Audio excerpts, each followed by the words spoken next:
نحمدہ و نصلی علی رسولہ الکریم۔ کراچی سے ہمارے پاس سوال آیا کہ آج کل لوگ یہ بہت زیادہ کام کر رہے ہیں، کاروبار بھی کر رہے ہیں کہ عمرے کا جو گروپ ہوتا ہے نا اس کو ساتھ لے کر جاتے ہیں۔ اس حوالے سے مختلف کمپنیز وہ بھی کام کر رہی ہیں اور لوگوں کو انہوں نے ہائر کیا ہوا ہے کہ آپ ایک گروپ بنائیں، جمع کریں، اور پھر اس حوالے سے مختلف معاملات ہوتے ہیں۔ تو اس حوالے سے سوال آیا کہ پھر کئی لوگوں کو وہاں جا کر ہوٹل نہیں ملتے اور بہت زیادہ معاملات خراب ہوتے ہیں، تو اس حوالے سے مفتی صاحب آپ فرمائیں۔ تو ہمارا بھی تجربہ ہے، ہم نے بھی عمرہ کیا ہے، تو ادھر معاملات میں نے دیکھے ہیں اور لوگوں کے معاملات، تو اس حوالے سے کئی جو عمرہ کروا رہے ہوتے ہیں گروپ والوں کو، ان کے ساتھ بہت دھوکہ کیا جاتا ہے۔ کئی بیچاروں سے بہت زیادہ پیسے لے لیے جاتے ہیں، غریب لوگ ہوتے ہیں، ساری زندگی بیچارے محنت کرتے ہیں، تو پیسے جمع کرتے ہیں، عمرہ کرنے جاتے ہیں گروپ کے ساتھ، تو ان سے پیسے زیادہ لے لیے جاتے ہیں اور پھر وہاں جا کر ہوٹل نہیں ملتے اور کئی معاملات میں ان کو پریشانیاں ہوتی ہیں۔ تو یہ بہت بڑا گناہ ہے، یاد رکھیں۔ کنز المال کی حدیث ہے، نبی پاک علیہ السلام نے فرمایا کہ وہ شخص ہمارے گروہ میں سے نہیں ہے جو کسی مسلمان کو دھوکہ دے،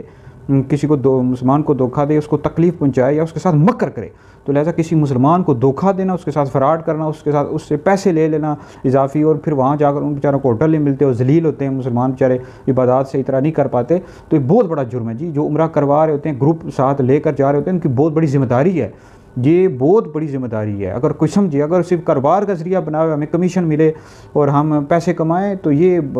اور مسلمان بیچارے ادھر ذلیل ہوتے رہیں اور ان کو وہاں ہوٹل نہ ملیں اور بہت سارے معاملات، تو بہت بڑا یہ گناہ ہے۔ اور ایک اور حدیث میں آتا ہے، معجم الاوسط میں حدیث موجود ہے، نبی پاک علیہ السلام نے فرمایا جس شخص نے کسی مسلمان کو تکلیف دی اس نے مجھے تکلیف دی، اور جس نے مجھے تکلیف دی اس نے اللہ رب العزت کو تکلیف دی۔ تو لہٰذا یہ عمرے کا جو گروپ ہوتا ہے لوگوں کو ساتھ لے کر جانا چاہیے، بالکل جن کو پتہ ہے وہاں لے جا کر لوگوں کو گائیڈ بھی کریں، بالکل اچھی بات ہے، کرنا چاہیے۔ لیکن